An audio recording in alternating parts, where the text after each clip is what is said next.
السلام عليكم ورحمة الله وبركاته. إن الحمد لله نحمده ونستعينه ونستغفره ونعوذ بالله من شرور أنفسنا وسيئات أعمالنا. من يهده الله فلا مضل له ومن يضلله فلا هادي له. وأشهد أن لا إله إلا الله وحده لا شريك له وأشهد أن محمدا عبده ورسوله. أما بعد، فأعوذ بالله من الشيطان الرجيم. إن في خلق السماوات والأرض واختلاف الليل والنهار والفلك التي تجري في البحر بما ينفع الناس وما أنزل الله من السماء من ماء فأحيا به الأرض بعد موتها وبث فيها من كل دابة وتصريف الرياح والسحاب المسخر بين السماء والأرض لآيات لقوم يعقلون. رب اشرح لي صدري ويسر لي أمري واحلل عقدة من لساني يفقهوا قولي. رب زدني علما رب زدني علما. اللهم إني أسألك علما نافعا ورزقا طيبا وعملا متقبلا. সম্মানিত আজকের এই সভার সভাপতি সাহেব ও আমার সম্মুখে উপস্থিত সুপ্রিয় দিন দরদি ভাই সকল, সর্বপ্রথম আমরা সে মহান আল্লাহ তাবারক ওয়া তাআলার কৃতজ্ঞতা প্রকাশ করি, যিনি আমাদের সকলকে সমাজে এত লোকের মাঝে আজকে তার সম্পর্কে আল্লাহ তাবারক ওয়া তাআলাকে কীভাবে চিনব, কীভাবে জানব, সেই বিষয় সম্পর্কে জানার জন্য এখানে উপস্থিত হওয়ার তৌফিক দিয়েছেন, যেটা আল্লাহ তাবারক ওয়া তাআলার বিশেষ অনুগ্রহ আমাদের উপরে। তারপরে আমাদের সকলের প্রাণপ্রিয় নবী করিম মুহাম্মদ মুস্তাফা সাল্লাল্লাহু আলাইহি ওয়াসাল্লাম, ওনার উপর অসংখ্য শান্তি ধারা বর্ষিত হোক, যার মাধ্যমে আমরা মূলত আল্লাহ তাবারক ওয়া তাআলাকে জানতে পেরেছি। যতটুকু হোক তার মাধ্যমেই আমরা সেই আল্লাহ তাআলার সন্তুষ্টির পথকে খুঁজে পেয়েছি। এই জন্য আমরা সকলেই তার উপরে দুরূদ পাঠ করি, আল্লাহুম্মা সাল্লি আলাইহি আল্লাহুম্মা বারিক আলাইহি। সম্মানিত উপস্থিতিগণ, আজকে যে বিষয়টি রয়েছে আপনারা সকলেই জানেন যে আমরা আল্লাহ তাআলাকে কীভাবে চিনব। এই বিষয়টি বিভিন্ন দিক দিয়ে বিভিন্নভাবে আলোচনা করা যায়। যাই হোক, এই বিষয় যেটা মূল কথা কিংবা মূল পথ, সেটা যেন আমরা পাই, সেই হিসাবে আমি আলোচনা রাখার চেষ্টা করব। কিন্তু এই বিষয়ের গুরুত্ব কতটা, এই বিষয় সম্পর্কে আলোচনা করা, এই বিষয় সম্পর্কে পর্যালোচনা করা কতটা গুরুত্বপূর্ণ, এর অনেক গুরুত্ব রয়েছে। আমরা সকলেই জানি যে আল্লাহ তাবারক ওয়া তাআলাকে জানা, এটা যতগুলো ইসলামের ভিত্তি রয়েছে তার মধ্যে মূল, যে আল্লাহ তাবারক ওয়া তাআলাকে জানতে হবে, তার ব্যাপারে আমাদের সকলকে জ্ঞান অর্জন করতে হবে। আর এই জানার উপরেই নির্ভর করে আমাদের ঈমান। আমরা কতটা ঈমানে মজবুত হব, ঈমান কতটা আমাদের পরিপক্ক হবে, সেটা কিসের উপরে নির্ভর করে? আল্লাহ তাবারক ওয়া তাআলার সম্পর্কে জ্ঞান অর্জন করার উপরে। যত দূর আমরা যত গভীরভাবে আল্লাহ তাআলাকে জানব, ততটাই আমাদের ঈমান মজবুত হবে। আজকে আমাদের সমাজে ঈমানের দুর্বলতা দেখা যায়, ঈমান খুবই কম, দুর্বল, একটুতেই ভেঙে যায়, একটুতে ঈমান থেকে বের হয়ে যায়। তার মৌলিক কারণ হচ্ছে আল্লাহ তাবারক ওয়া তাআলা সম্পর্কে জ্ঞানের অভাব। আল্লাহ তাআলাকে চিনে না, আল্লাহ তাআলাকে জানে না। ফলে যখনই সামান্য কিছু বিপদ আসে, একটু দুনিয়া প্রলোভনীয় কোনো জিনিস সামনে আসে, তখন আল্লাহ তাআলাকে ভুলে যায়। এগুলো কোনো বিষয়ই নয়। যদি আল্লাহ তাবারক ওয়া তাআলাকে ঠিক মতো জানে, তার সম্পর্কে জ্ঞান অর্জন করে, তাহলে এগুলো সব ছোটোখাটো তার যে জানবে তার নিকটে। তো প্রকৃত ঈমান তখনই হবে যখন আপনি আল্লাহ তাআলাকে জানবেন, যখন আপনি আল্লাহ তাবারক ওয়া তাআলাকে জানবেন, আল্লাহ তাবারক ওয়া তাআলা সম্পর্কে এতটাই জ্ঞান অর্জন করবেন যে জ্ঞান আপনাকে ইয়াকিন তথা বিশ্বাস পর্যন্ত পৌঁছাবে। তাহলে আপনার মধ্যে প্রকৃত যে ঈমান, বিশ্বাস, শুধু ঈমানের অর্থ বিশ্বাস করলে এটা ভুল হবে। ঈমানের সঙ্গে আপনারা জানেন সেই প্রকৃত ঈমান পর্যন্ত আমরা পৌঁছতে পারব যদি সেই জ্ঞান, মানে সেই জ্ঞানই আমাদেরকে পৌঁছায়। আর যে ইহসান, আমরা ইসলামের স্তর কয়টি জানি? 3টি। কি কি? এটা হচ্ছে ইসলাম, ঈমান, ইহসান। তো সবচেয়ে উঁচু স্তর হচ্ছে ইহসান। তো ইহসান পর্যন্ত আমরা তখনই পৌঁছাতে পারবো, আমরা মুহসিন তখনই হতে পারবো যখন আমরা আল্লাহ তাবারক ওয়া তাআলা সম্পর্কে সেই রকমভাবে জ্ঞান অর্জন করব। তাহলে বোঝা যাচ্ছে যে আল্লাহ তাবারক ওয়া তাআলা সম্পর্কে জ্ঞান আর আল্লাহর উপরে ঈমান, এই দুটি বিষয়ের মাঝে গভীর সম্পর্ক আছে। মানে এই দুটি বিষয় আলাদা নয়। আপনি আল্লাহর উপরে যদি ভালো ঈমান আনতে চান, তাহলে আল্লাহর ব্যাপারে জ্ঞানী হতে হবে, আল্লাহর সম্পর্কে জানতে হবে, আল্লাহকে চিনতে হবে। আল্লাহ সম্পর্কে জানা মানে আল্লাহ তাআলাকে চিনা। দুটোর এক অপরের সাথে সম্পর্কে এক গভীর সম্পর্ক রয়েছে।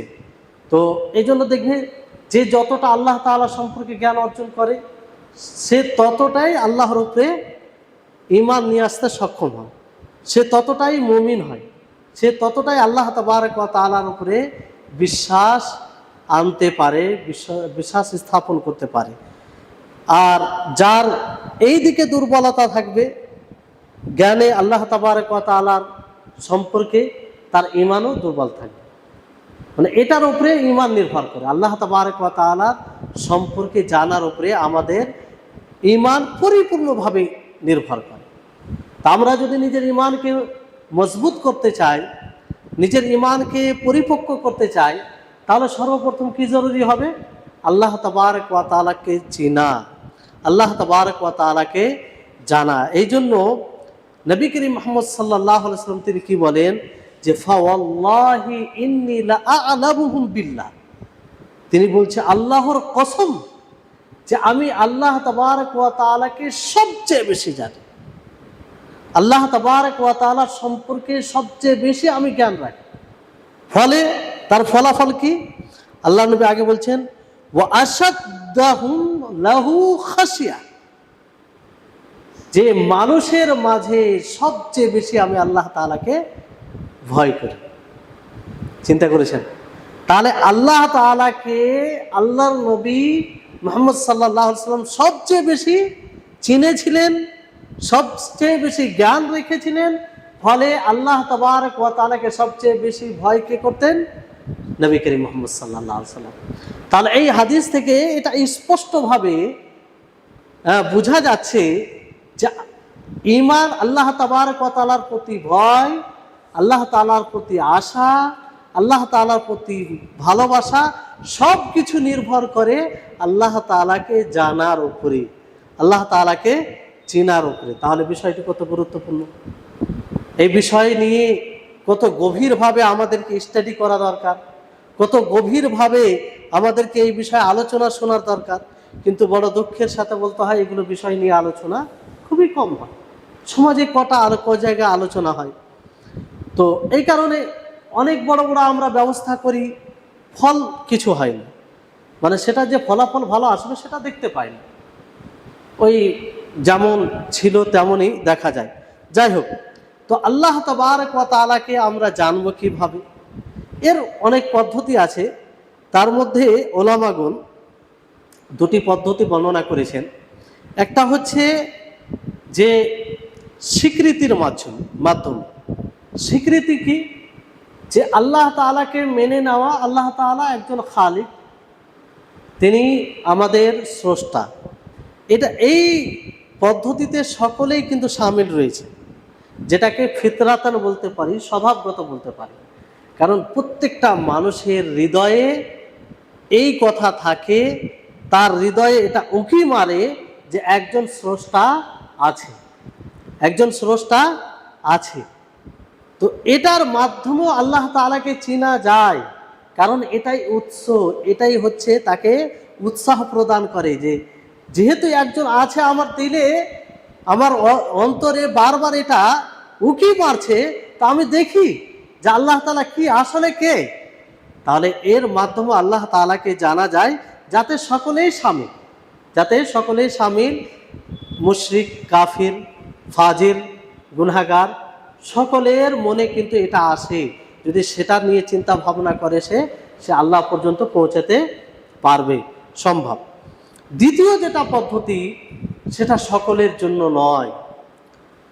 এটা পদ্ধতি হচ্ছে যে আল্লাহ তাবারক ওয়া তাআলাকে জানা, তাকে ভালোবেসে, তার সম্মান বজায় রেখে, তার মহত্বকে অনুধাবন করে। এটা কি? আর এটাই হচ্ছে প্রকৃত ঈমান, এটাই হচ্ছে প্রকৃত ঈমান। কারণ এইভাবে যখন মানুষ ঈমান নিয়ে আসে, সে স্বাভাবিকভাবে আল্লাহ তাআলাকে ভালোবাসে, আল্লাহ তাআলার সম্মান করে এবং আল্লাহ তাআলাকে তার সামনে নিজেকে আত্মসমর্পণ করে। এই জন্য দেখবেন যে প্রকৃত ভালোবাসা একজন মুমিনদের মধ্যেই থাকে, প্রকৃত মুমিনের মধ্যেই থাকে। আল্লাহ তাবারক ওয়া তাআলাকে ভালোবাসতে হলে কি করতে হবে? আল্লাহ তাআলাকে আগে জানতে হবে, আল্লাহ তাআলাকে আগে জানতে হবে। এই জন্য আমাদের ইবাদতের রুকন কয়টি? কে বলতে পারবে? রুকুন ইবাদতের তিনটি রুকুন। তিনটি রুকুন কি? এক হচ্ছে আপনি ইবাদত করবেন আল্লাহ তাআলাকে ভালোবেসে। কি করে? আল্লাহ তাআলাকে ভালোবেসে। দ্বিতীয় হচ্ছে আপনি ইবাদত করবেন আল্লাহ তাআলাকে ভয় করে। কি করে? ভয় করে। তৃতীয় হচ্ছে আপনি আল্লাহর ইবাদত করবেন আল্লাহর প্রতি আশাবাদী হয়ে। এই তিনটি ইবাদতে যদি এই তিনটি বিষয়ের মধ্যে কোনো একটি বিষয় বিলুপ্ত হয়, না পাওয়া যায়, তাহলে আপনার ইবাদত কার্যকর হবে না। ইবাদতের রুকন বলা হয়েছে আরকানুল ইবাদাহ। কি কি বললাম? আল্লাহ তাআলাকে ভালোবেসে ইবাদত করা, আল্লাহ তাআলাকে ভয় করে ইবাদত করা, আর আল্লাহ তাআলার প্রতি আশাবাদী হয়ে। আর এই তিনটি বিষয়ে যখনই ডিসব্যালেন্স হয়েছে, পথভ্রষ্ট হয়েছে। এই তিনটি বিষয়ে যখনই ডিসব্যালেন্স হয়েছে, সামঞ্জস্য থাকেনি, তখনই পথভ্রষ্ট হয়েছে। যেমন একদল আল্লাহ তাআলাকে বেশি ভয় করতে গিয়ে কি হয়েছে? খাওয়ারিজ হয়ে গেছে। খাওয়ারিজরা কি বললো? এতটা আল্লাহ তাআলাকে ভয় করলো যে তারা বলে ফেললো, কেউ যদি কাবিরা গুনাহ করে, বড় গুনাহ করে, তাহলে সে কি? মুখাল্লাদ ফিন্নার, মানে চিরস্থায়ী জাহান্নাম। তাহলে সে আল্লাহর প্রতি আশা করতে পারেনি। আর এক শ্রেণীর মানুষ আল্লাহ তাআলার প্রতি বেশি আশা রাখতে গিয়ে তারাও পথভ্রষ্ট হয়েছে। যেমন মুরজিয়া, তারা কি বলে ফেললো? যে কেউ যদি হৃদয় থেকে আল্লাহ তাআলাকে জানে, আল্লাহ তাআলা এক, অদ্বিতীয়, তাহলে যথেষ্ট, তার আমলের কোনো প্রয়োজন নেই, তার আমলের কোনো প্রয়োজন নেই। তাহলে এরাও পথভ্রষ্ট। তো এরা শুধু আল্লাহর কাছে আশা করলো, ভয় করলো না। তো এই হচ্ছে বিষয়। আর এক প্রকার রয়েছে যে শুধু আল্লাহ তাআলাকে ভালোবেসেছে, ভয়ও করেনি, আশাও করেনি। এই ধরনের লোক আমাদের সমাজে আছে কি নেই? আছে। ফকির এক প্রকার লোক আছেন আমাদের সমাজে। তারা কি বলে জানেন? তারা বলে আমরা ইবাদত করি, কিংবা সুফি বলতে পারেন, সুফি যেটা পুরো বিশ্বব্যাপী ছড়িয়ে আছে, আর হানাফিদের মধ্যে এটা পাওয়া যাবে, যে তারা বলে যে আমরা ইবাদত করি জান্নাত পাওয়ার জন্য নয়, আল্লাহ তাআলাকে ভালোবেসে আমরা ইবাদত করি। যদি আল্লাহ তাআলা জাহান্নামে আমাদেরকে ফেলে দেয়, কোনো যায় আসে না, আমরা জাহান্নামের ভয়ে ইবাদত করি না, আল্লাহ তাআলাকে ভালোবেসে। তাহলে এরাও পথভ্রষ্ট। তো এই তিনটি বিষয়ের খেয়াল কখন করতে পারবেন? যখন আপনি আল্লাহ তাআলাকে জানবেন, যখন আপনি আল্লাহ তাআলাকে চিনতে পারবেন, যখন আল্লাহ কি সত্তা, তিনি কি এক সত্তা, তার গুণ, তার মধ্যে কি বিশেষত্ব রয়েছে সেইভাবে যখন জানবেন, তখন আপনি নিজের ইবাদতে, আপনি নিজের জীবনকে এই তিনটি জিনিস সামনে রেখে জীবন যাপন করতে পারবেন। যেখানে আপনি আল্লাহ তাআলার প্রতি আশাবাদী হবেন, সেখানে ভয়ও করবেন, আবার সেখানে ভালোবাসাও থাকবে। বুঝতে পেরেছেন? তো এই হচ্ছে বিষয়। কারণ আল্লাহ তাআলাকে আপনি যখন জানতে পারবেন, আল্লাহ তাআলাকে জানবেন ন্যায়ের সাথে, আল্লাহ তাআলাকে আপনি জানবেন তার জ্ঞানের সাথে, আল্লাহ তাআলাকে আপনি জানবেন তার রহমতের সাথে, আল্লাহ তাআলাকে তার জানবেন তার সমস্ত গুণ সহ। মানে আল্লাহ তাআলার ব্যাপারে জ্ঞানের যে এত স্বল্পতা আমাদের সমাজের, যে আপনি কল্পনা করতে পারবেন না। একদম মোটেই জ্ঞান নেই আল্লাহ তাআলা। মৌখিকভাবে এতটুকু জানি যে আল্লাহ তাআলা তিনি সর্বশক্তিশালী, বাস এতটুকু আমাদের। কিন্তু এক এক গুণ সম্পর্কে যে আমাদের গুণ মানে জ্ঞান থাকবে তা নেই। ফলে বিভ্রান্তি সহজেই আমাদের সমাজে চলে আসে।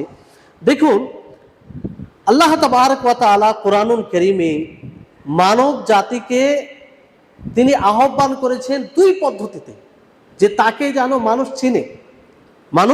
চিনে, তার সম্পর্কে জ্ঞান অর্জন করে। একটি পদ্ধতি হচ্ছে যে আল্লাহ তাবারক ওয়া তাআলা কোরআনুল কারীম নাযিল করেছেন, তাতে অনেক আয়াত আছে আল্লাহ সম্পর্কে।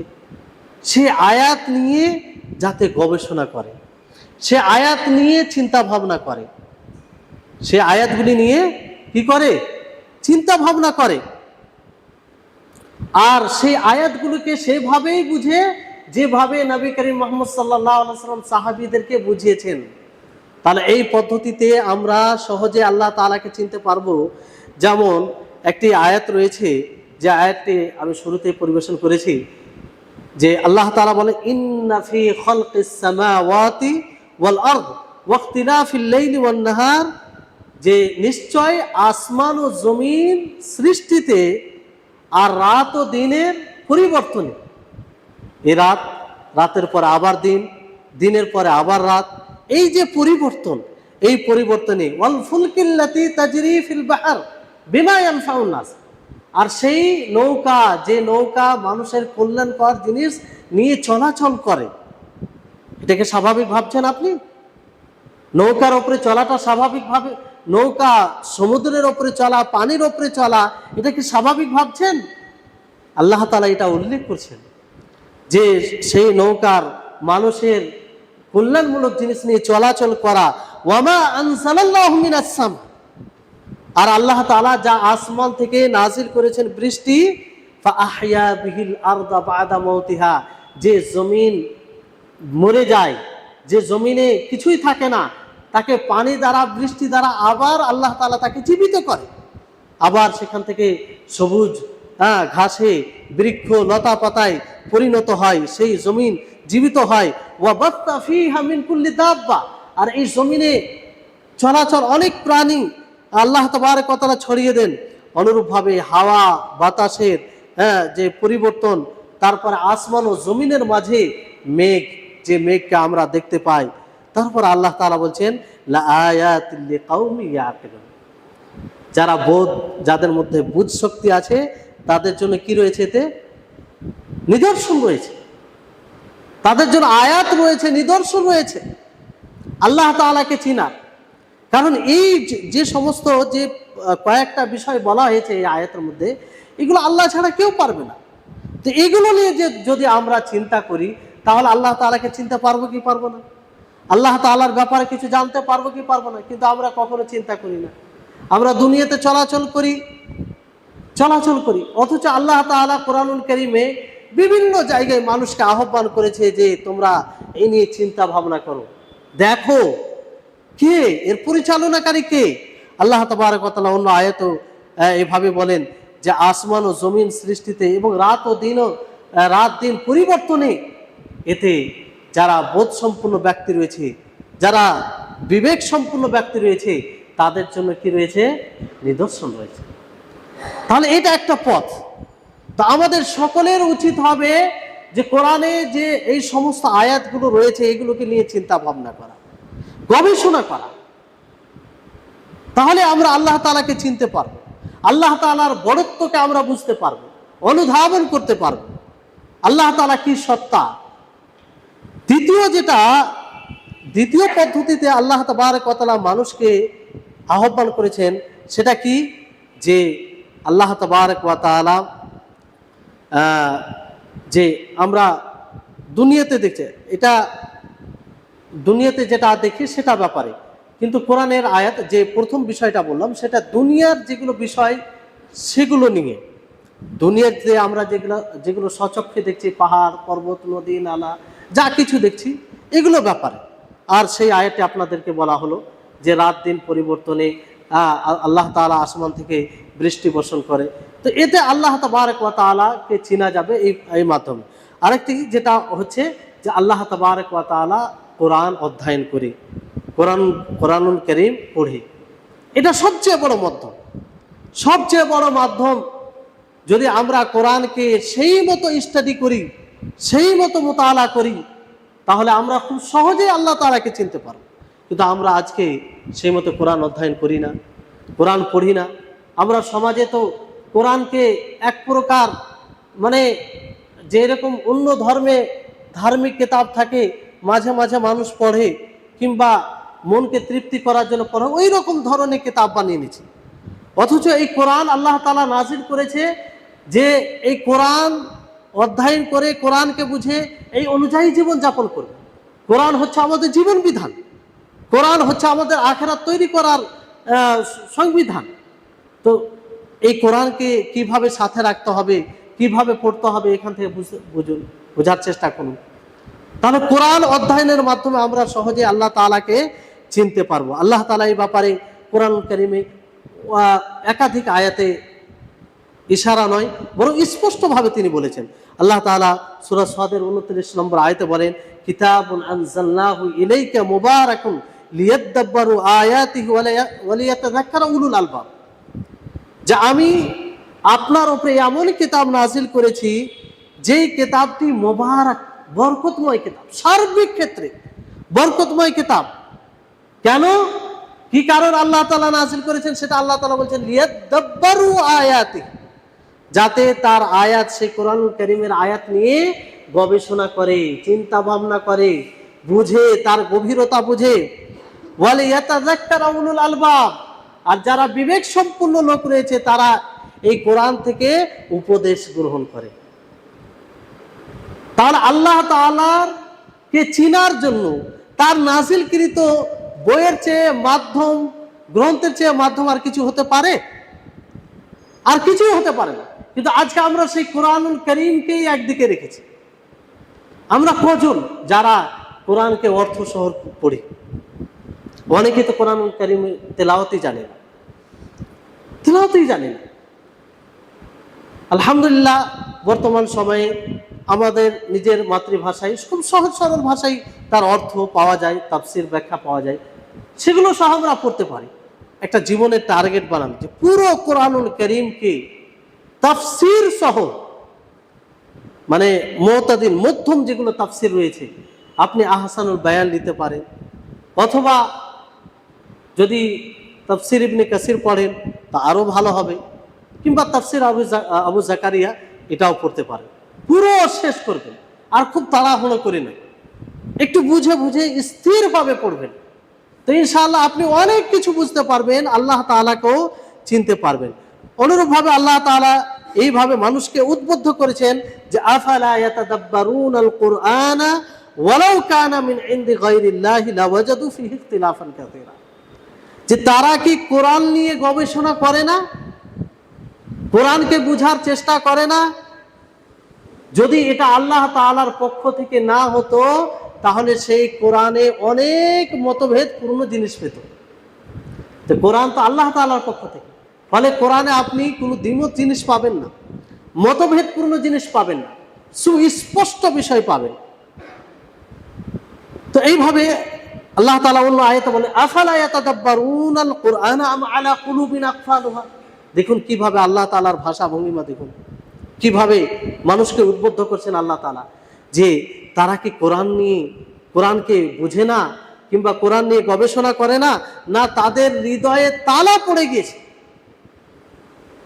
তাহলে এখান থেকে আপনি নিশ্চিতভাবে জানুন যে আপনি কোরআন নিয়ে গবেষণা করেন না মানে কি, আল্লাহ তাআলার বাণী অনুযায়ী আপনার হৃদয় কাজ করছেন না, আপনার হৃদয়ের যে দায়িত্ব কর্তব্য সেটা একদম হচ্ছে না। আল্লাহ তাআলা বলছেন যে কোরআন, তারা কি কোরআন নিয়ে চিন্তা ভাবনা করে না, না তাদের হৃদয় তালা পড়ে গিয়েছে।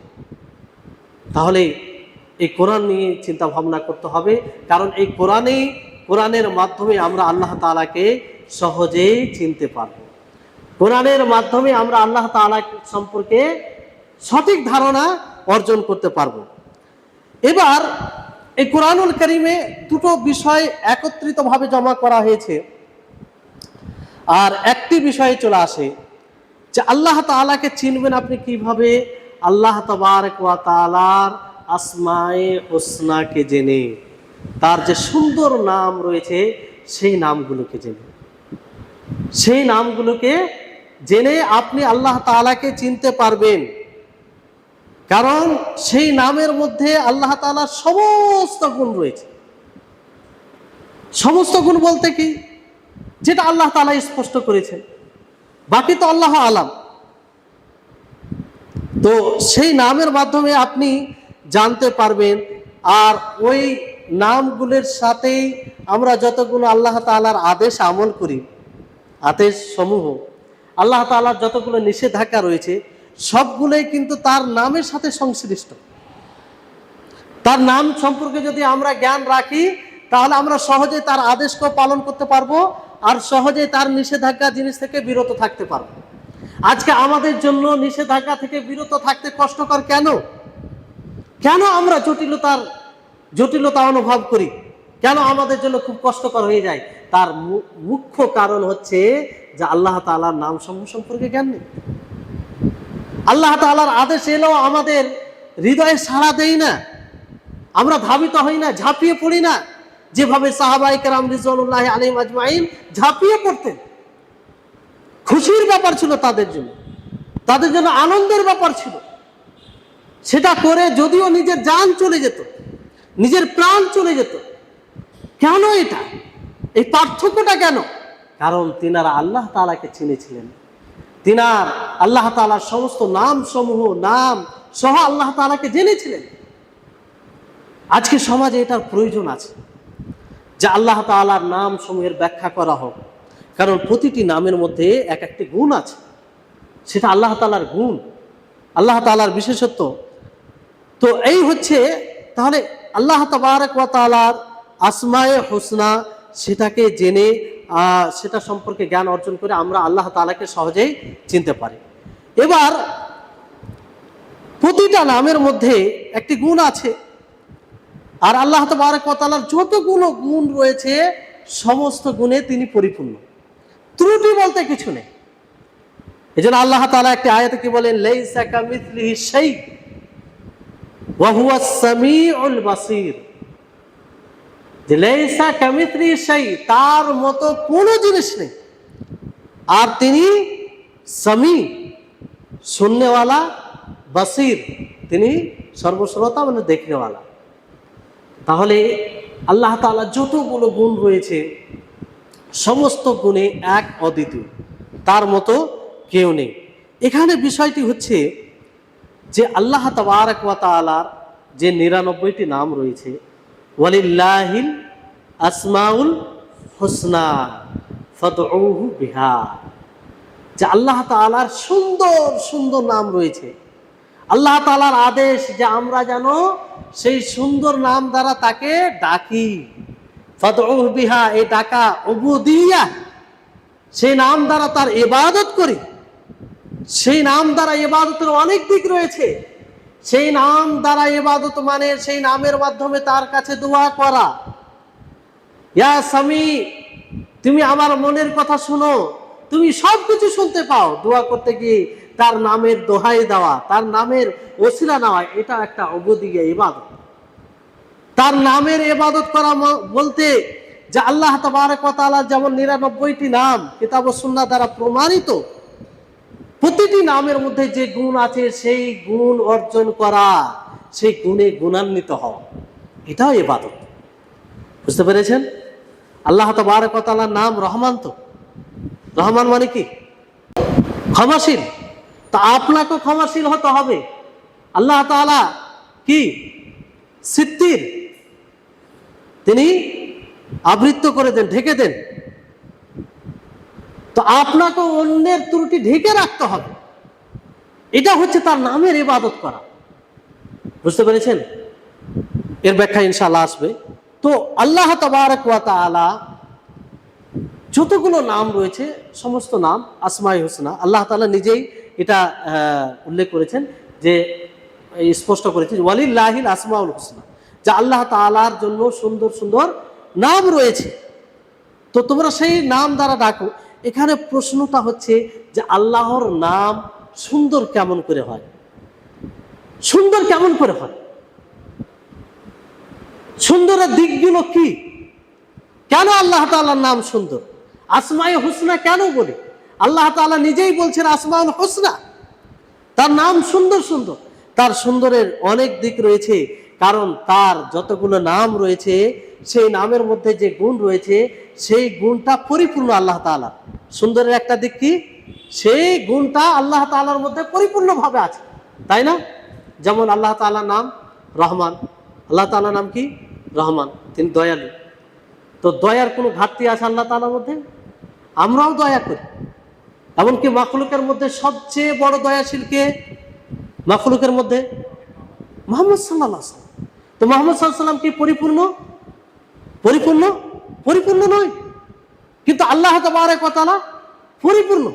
ফলে তার সুন্দরের দিকে একটা হচ্ছে যে যতগুলো নাম রয়েছে সেই নামের মধ্যে যে গুণ বিশেষত্ব বের হয় সেটা আল্লাহর মধ্যে পরিপূর্ণ।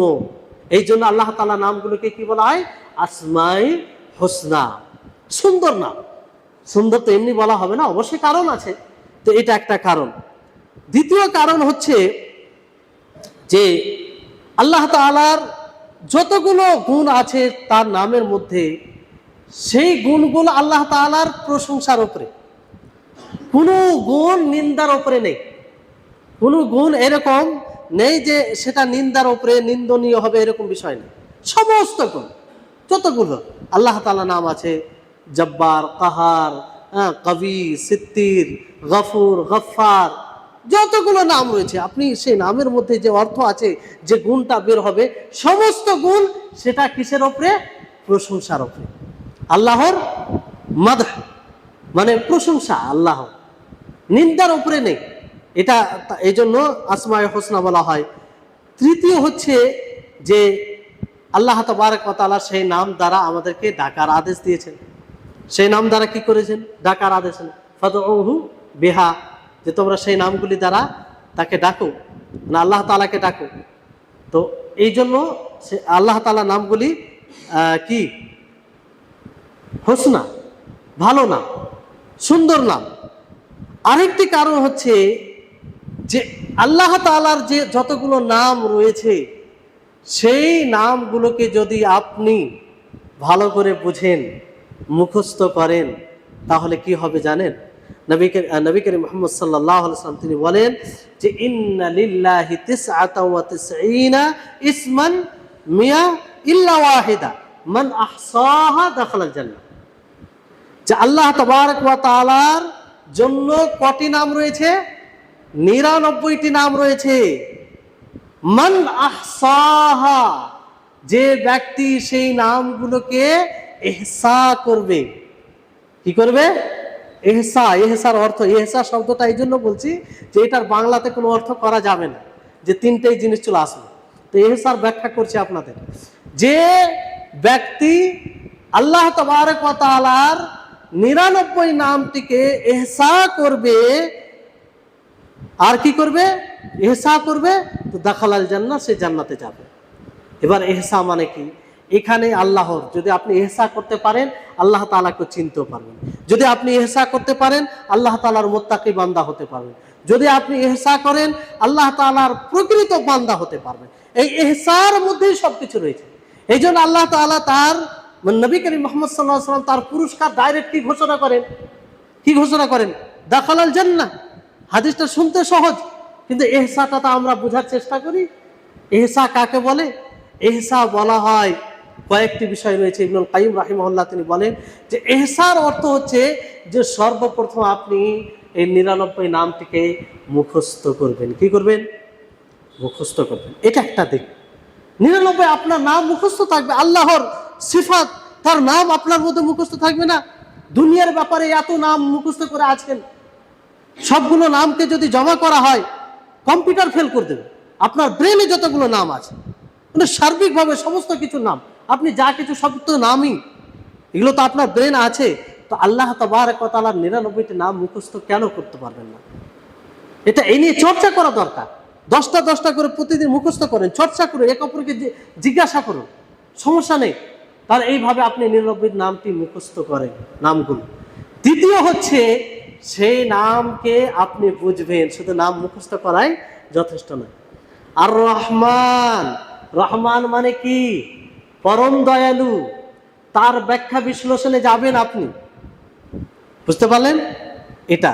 তৃতীয় দিক হচ্ছে তার দাবি অনুযায়ী আপনি আমল করবেন, তার দাবি অনুযায়ী আমল করবেন, যে কথাটা একটু কিছুক্ষণ পূর্বে বললাম।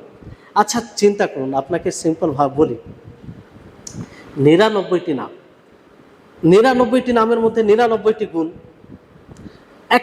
একজন সত্তার ব্যাপারে যদি 99টা গুণ আপনি বিস্তারিত ভাবে জানেন, তো কেমন ভাবে আল্লাহ তাআলাকে চিনবেন বলেন তো? ধরেন আপনি আছেন, আপনার ব্যাপারে যদি আমি 50টা গুণ জানি, তা আপনার ব্যাপারে কতটা ভালো আমার জ্ঞান চলে আসবে, তাই না?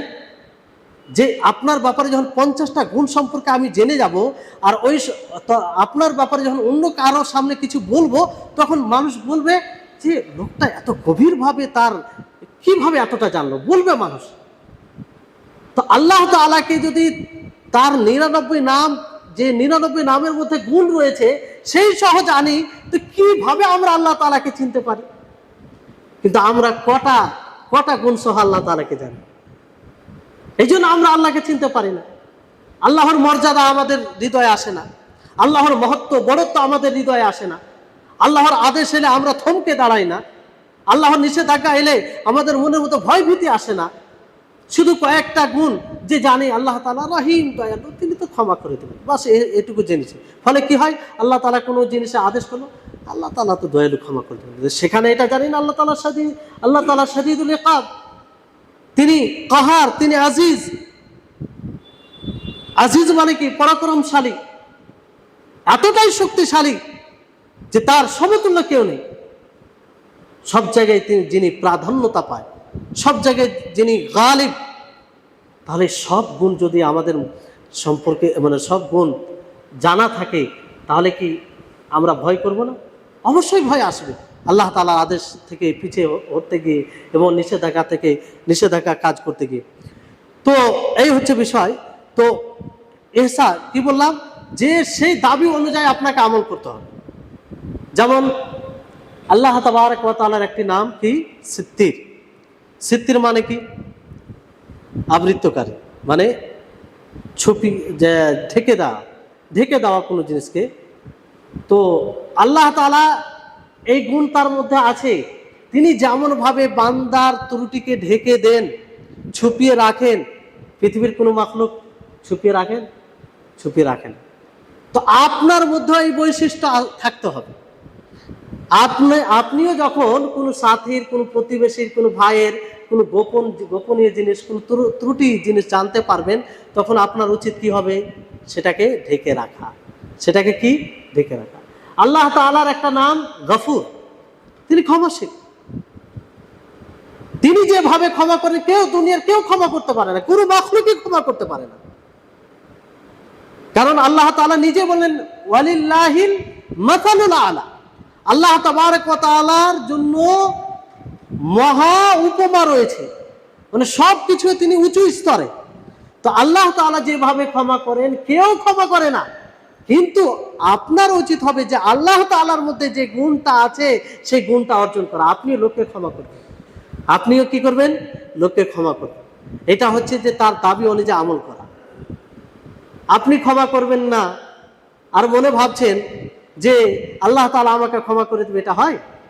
এটা হবে না। আপনি লোককে ক্ষমা করতে শিখুন, ক্ষমা করুন। আল্লাহ তাবারক ওয়া তাআলা যেমন আরো অনেক নাম রয়েছে। আল্লাহ তাআলা কবি, শক্তিশালী। আল্লাহ তাআলা কবি, শক্তিশালী। তো শক্তিশালী আল্লাহ তাবারক ওয়া তাআলা মহা শক্তিশালী হওয়ার পরেও তিনি বান্দাদের ছাড় দেন কি দেন না? আল্লাহ তাআলা ইচ্ছা করলে মুহূর্তের মধ্যে সবকিছু শেষ করতে পারেন। এত যে আল্লাহ তাআলার অবাধ্যতা হচ্ছে, নাফরমানি হচ্ছে, সবকিছু শেষ করতে পারেন, কিন্তু আল্লাহ তাআলাকে শেষ করেন না। আল্লাহ তাআলা শেষ করেন না। শক্তিশালী হওয়ার পরেও অনুরূপভাবে আপনিও যদি শক্তিশালী থাকেন, আপনার তত্ত্বাবধানে যারা আছে, আপনার নিচে যারা আছে, তাদের উপরে আপনি দয়া করুন, তাদেরকে ছাড় দিন, তাদের উপরে আপনি নম্রভাবে আচরণ করুন। তাহলে এই হচ্ছে, এইভাবে উদাহরণ কিছু দেওয়া হলো। মানে এক কথায় আল্লাহ যে সমস্ত গুণে গুণান্বিত, আল্লাহর মধ্যে যে সব গুণগুলো আছে, সেই গুণগুলো আপনাকে নিয়ে আসতাম। তাহলে কয়টা বিষয় বললাম? 3টা বিষয় বললাম, মনে আছে? আর চতুর্থ বিষয় হচ্ছে যে আপনি সেই নামের ওসিলায় আল্লাহর কাছে দোয়া করবেন। আল্লাহর কাছে কি করবেন? দোয়া করবেন। যেমন আপনি আল্লাহর কাছে ক্ষমা চাইছেন, তো কি বলবেন? ইয়া গফুর, তুমি আমাকে ক্ষমা করে দাও, কারণ তুমি ক্ষমাশীল। আপনি আল্লাহর কাছে দয়া চাইছেন, ইয়া রহমান, তুমি আমার উপরে দয়া করো, কারণ তুমি রহমান, তুমি পরম দয়ালু। আপনি আল্লাহর কাছে রুজি চাইছেন, হে আল্লাহ, তুমি আমার রুজিদার প্রশস্ত করে দাও, কারণ তুমি রাজ্জাক, তুমি রুজি দাতা। আপনি দুর্বল হয়ে পড়েছেন, তো আল্লাহ তাআলাকে ডাকেন। আপনি ওই সময় আল্লাহ তাআলার সহযোগিতা চাইছেন, তো বলেন ইয়া মুগীস। মুগীস মানে কি? যে বিপদ থেকে উদ্ধার করে। তো এই নামের ওসিলায় আপনারা দোয়া করবেন। আর এটা দোয়া কবুলের একটা অন্যতম মানে উপায়, মানে দোয়া কবুলের আশা বেড়ে যায় যদি আপনি নামের ওসিলায় দোয়া করেন। তাহলে এই হচ্ছে বিষয়। তারপরে আল্লাহ তাবারক ওয়া তাআলার যে নামগুলো রয়েছে, কত মিনিট? হ্যাঁ, 5 মিনিট মাত্র।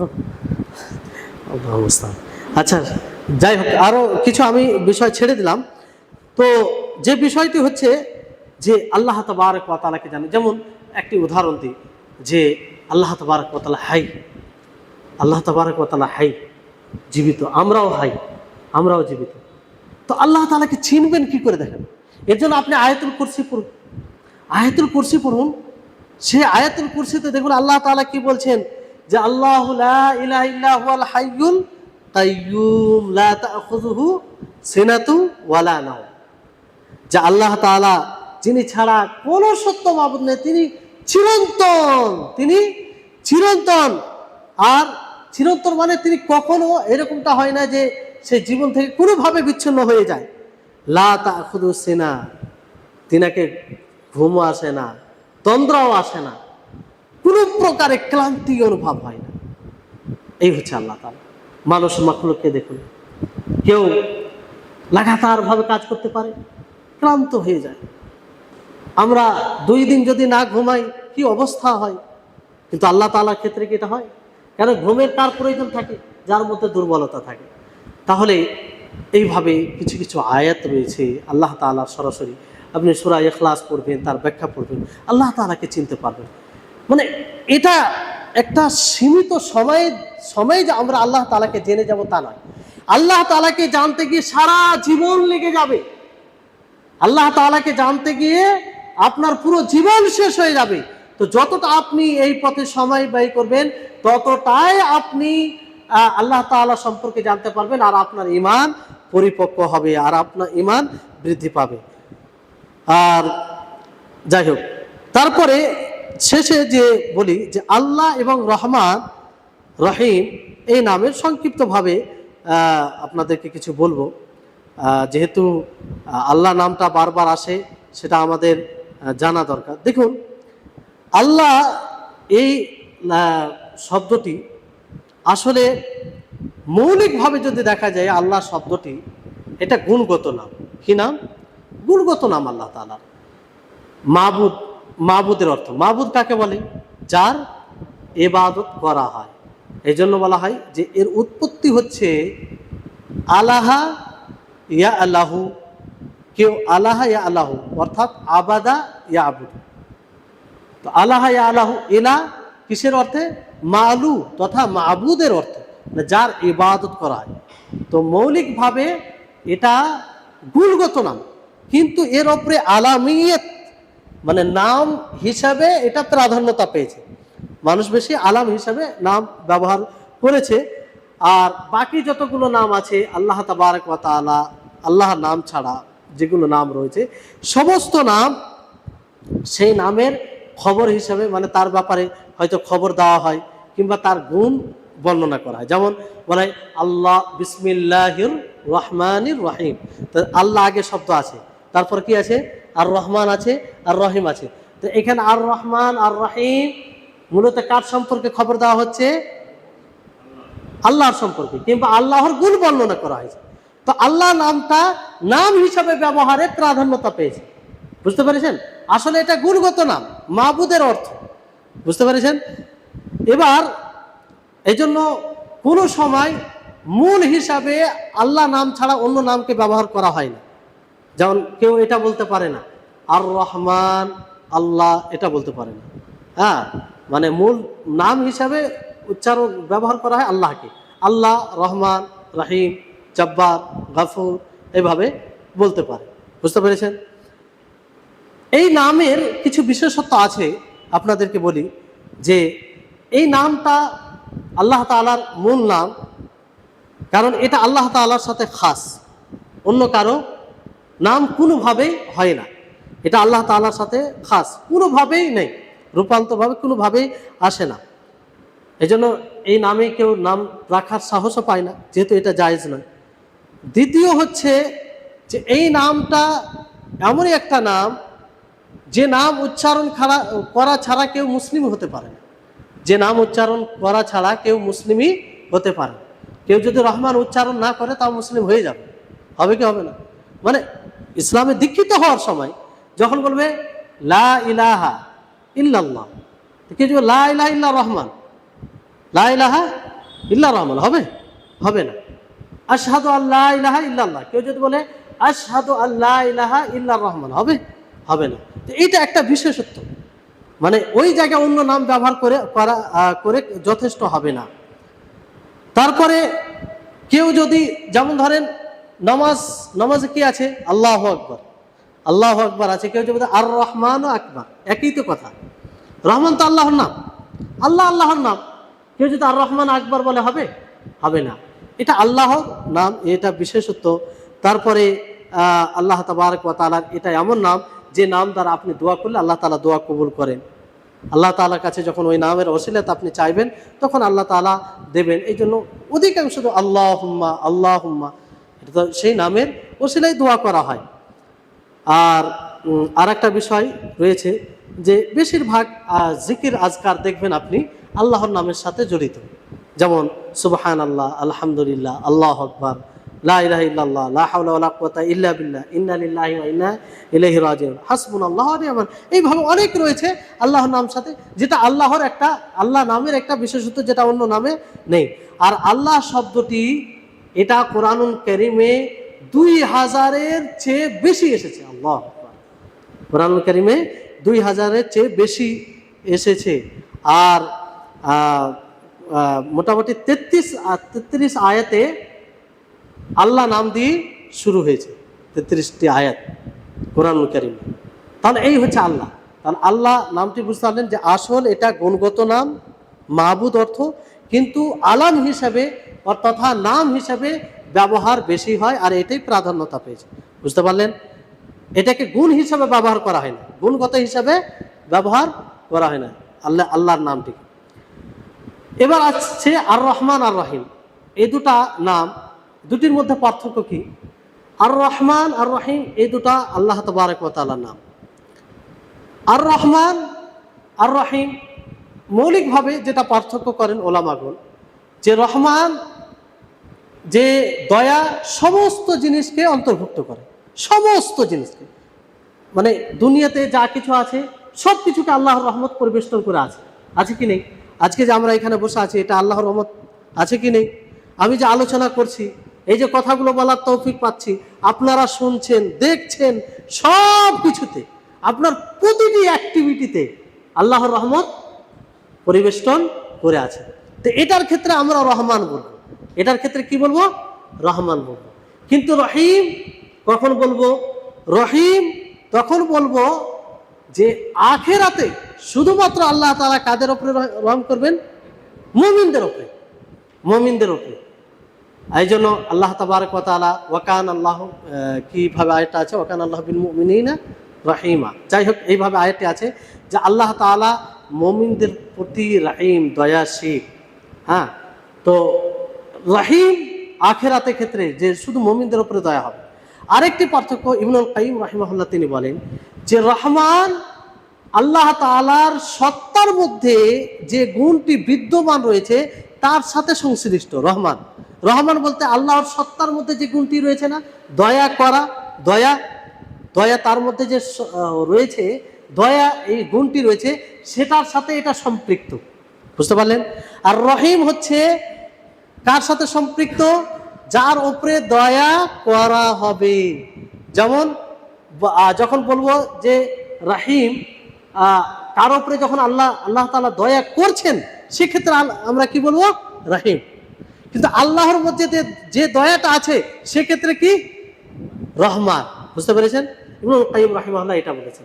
তো যাই হোক, এগুলো সূক্ষ্ম পার্থক্য আছে। আর এই ব্যাপারে যত আপনি বিশদভাবে পড়বেন ততই বিস্তারিত আলোচনা পাবেন, আর যত পড়বেন তত আপনি নতুনত্ব পাবেন, আর আল্লাহর ব্যাপারে আরও বেশি জানতে পারবেন। আর এটা এই যে একটু পূর্বে বললাম যে আপনি আল্লাহ তাআলাকে চিনবেন এক মজলিসে, তা নয়, এক কিতাবে তা নয়, এক দিনে তা নয়, এক বছরে তা নয়, আপনাকে সারা জীবন আল্লাহ তাআলাকে জানতে হবে। আর সেটা কিভাবে জানবেন?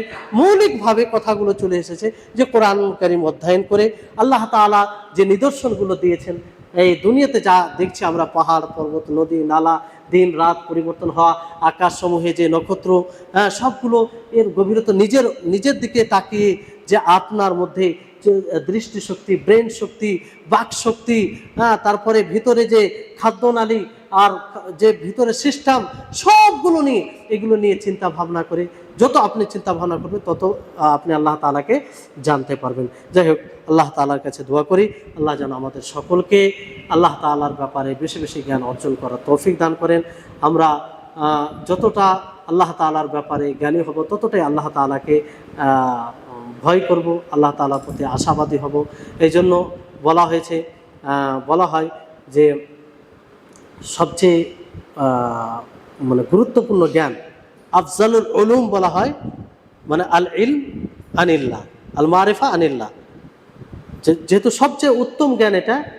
তো আপনি যদি এই জ্ঞানের ব্যাপারে বেশি সময় দেন, আপনি দেখবেন আপনি এই কালেও সর্বোত্তম বলে সাব্যস্ত হবেন। আর হচ্ছে যারা বড় বড় ওলামায়ে কেরাম, তারা যারা তৌহিদের ব্যাপারে বিশেষ জ্ঞান আর ওইভাবে জীবনযাপন করে, তারা দেখবেন দুনিয়াতে কত সম্মানিত, এবং তাদেরকে মানুষ কীভাবে জানে, তারা তাদের ইলম দ্বারা মানুষে কিভাবে উপকৃত হয়। তো এটা বরকত, বারাকা, তো সব দিক দিয়ে এই বরকত অনুভব করবেন। আল্লাহ তাআলা আমাদের সকলকে সার্বিকভাবে তৌফিক দান করুন। ওয়া আখিরু দাওয়ানা আলহামদুলিল্লাহি রাব্বিল আলামিন। আসসালামু আলাইকুম ওয়া রাহমাতুল্লাহি ওয়া বারাকাতুহু।